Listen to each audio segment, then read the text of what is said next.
Good on that one as well. That there. Good.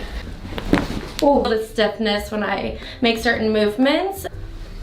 Face down.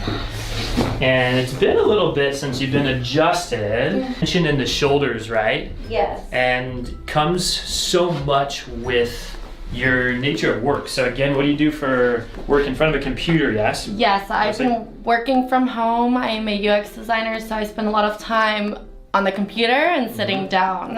One of the questions we always ask people when they come in is how many hours a day are you sitting or in front of a computer? And that's part of it. So I'm looking at your leg length here, and you told me off camera, Natasha, too, that you felt like things were uneven, right? And your hips? Yes.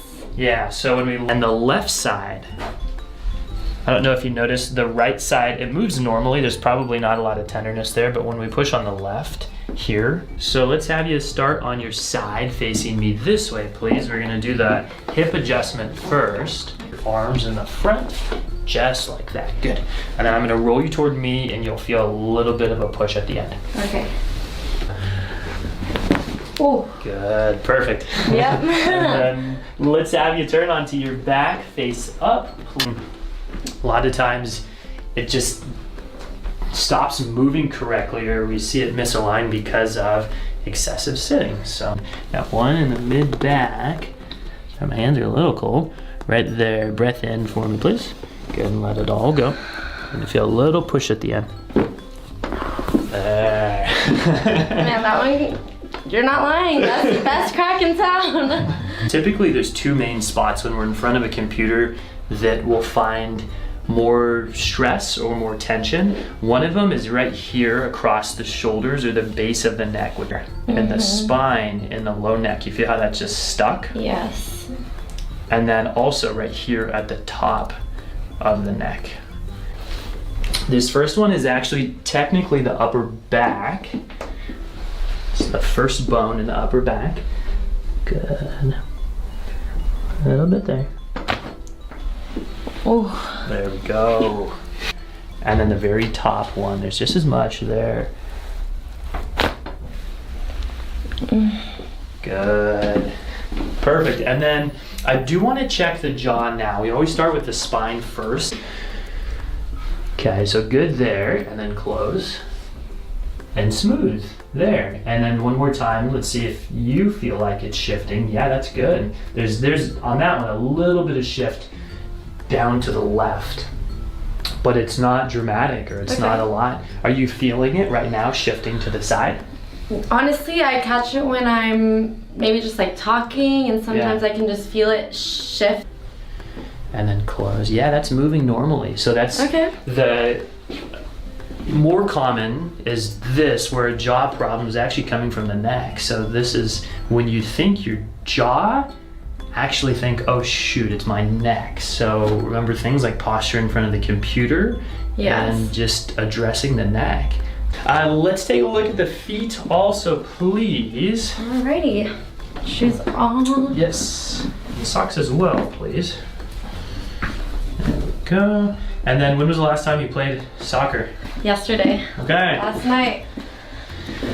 So, Both had their fair share of ankle sprains. Okay. I couldn't tell you off the top of my head which one. Okay, so let's check them out. Let's have you lie all the way back, please, and then we're gonna look at motion first. So same principles here. Natasha, we're looking for range of motion in the ankle. My right, your left. And it starts there, that top bone that's called the talus, and it's just not gliding. So sometimes it'll cause a little bit of tenderness, and even up into here. So this is really common for soccer players to get like pain through this muscle. Good there. Even heard a little noise. Sometimes you do, sometimes you don't. And on the outside of the foot, right there. Good on that one as well. That's the cuboid. So your arches have dropped. There might be a little bit of tenderness underneath, especially on the inside of the foot here. Okay. Any soreness when I do that? Not sore. Well, okay, were you just right there? Yes. What do you feel? What does that feel like to you? So I'm gonna bend the knee, let that fall right there, and then I'm gonna make an adjustment to that bone. Good, one more. Good. So that's something that'll help with the arch to create more of an arch in that foot. Okay. It's pretty good. Yeah. And then feeling through the middle of the foot. The middle of the foot's not moving, so since I saw you last, have you worn any? So when you wear heels, what it will do is it'll put a lot of pressure on the big toe. Joints are right underneath it, where I'm pushing there, and which we just adjusted. And then the other place is it'll create a lot, almost like a locking. Oh. There we go, that's the counteracting the effects of wearing heels. So I'm not gonna tell you not to wear them, but just so you know what it's doing to your foot, and then Yeah. you know we can help you when really stuck, and then the middle of the foot there. Wow. And that big toe.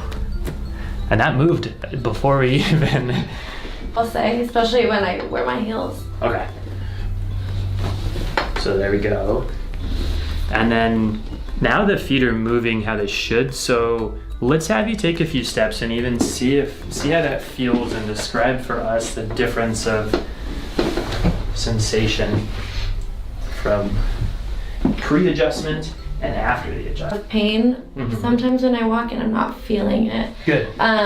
Is it mostly on the right foot that you feel it, on the big toe? Yeah.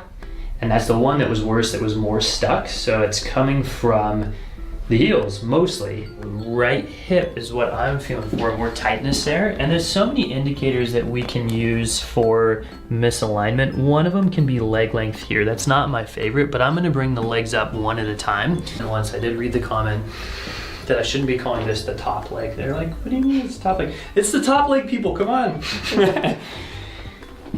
right here, good, let the hips relax. Perfect. Ooh.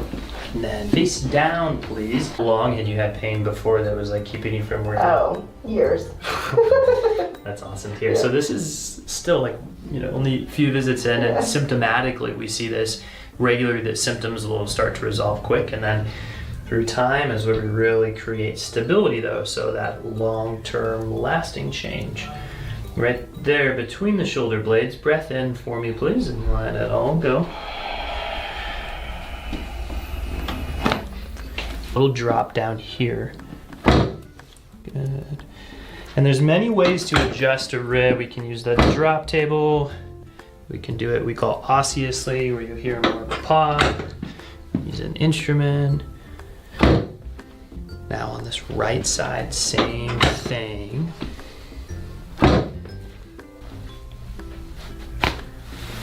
Ooh. And that's that. And we can tell that there's been more of a sprain, or significant sprain here, because of how mobile it is. And then the outside of the ankle. Good there. How has it been since we've been working on it now? A lot better. It doesn't feel as tight. Good. And then the arch here as well. So feeling every joint in the foot, and that's where we want to adjust. Right here. Bend the leg and then a little bit there.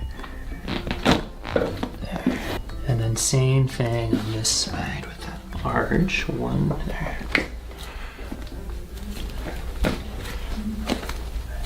That's the favorite thing on YouTube, is the noise, so. And then that. Okay.